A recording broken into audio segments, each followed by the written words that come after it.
আসসালামু আলাইকুম। Welcome to my cooking channel Shahrin's cooking artistry. আজকে আমি আপনাদের মাঝে খুবই মজাদার কেক আইসক্রিম রেসিপি নিয়ে চলে এসেছি।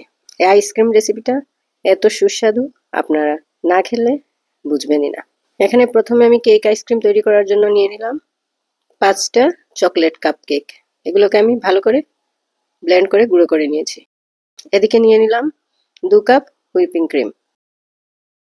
দিয়ে এটাকে ভালো করে ফোম না হওয়া পর্যন্ত আমি বিট করব। এখন নিয়ে নিলাম 3/4 cup condense milk. Condense milk দেওয়ার পর এটাকে আমি আরো ভালো করে বিট করে নেব।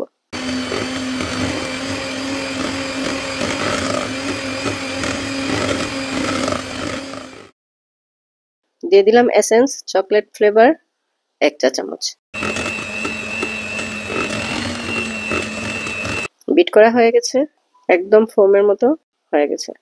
এখন আমি যে বক্সের মধ্যে আইসক্রিম বসাবো সেই বক্সটাতে অর্ধেক ক্রিম ঢেলে নিলাম।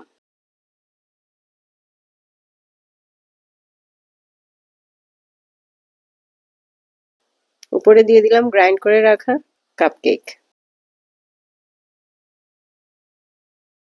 এখন আবারও আমি এর উপরে ক্রিমের লেয়ার দিয়ে দিচ্ছি।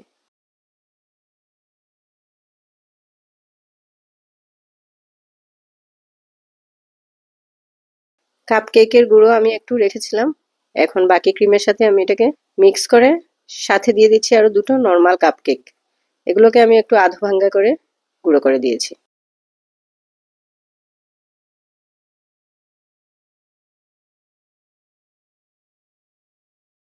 এখন এর উপরে আমি এই কেকের মিশ্রণ সহ ক্রিমটা ছড়িয়ে দেব। এই আইসক্রিমটা খেতে তো সুস্বাদু, আপনারা না খেলে বুঝবেন না। এখন আমি একটি বাটিতে কয়েক টুকরো চকলেট নিয়ে নিলাম। এখন একটি বাটিতে গরম পানি নিয়ে এই বাটিটা উপরে দিয়ে চকলেটটাকে আমি মেল্ট করে নিচ্ছি।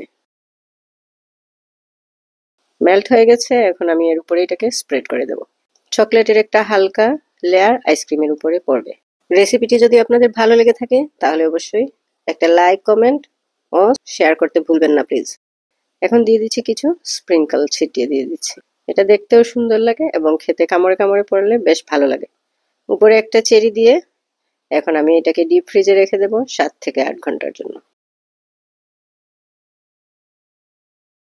বাচ্চারাও এই আইসক্রিমটা খেতে খুবই পছন্দ করবে, ওদেরকেও বানিয়ে দিতে পারেন।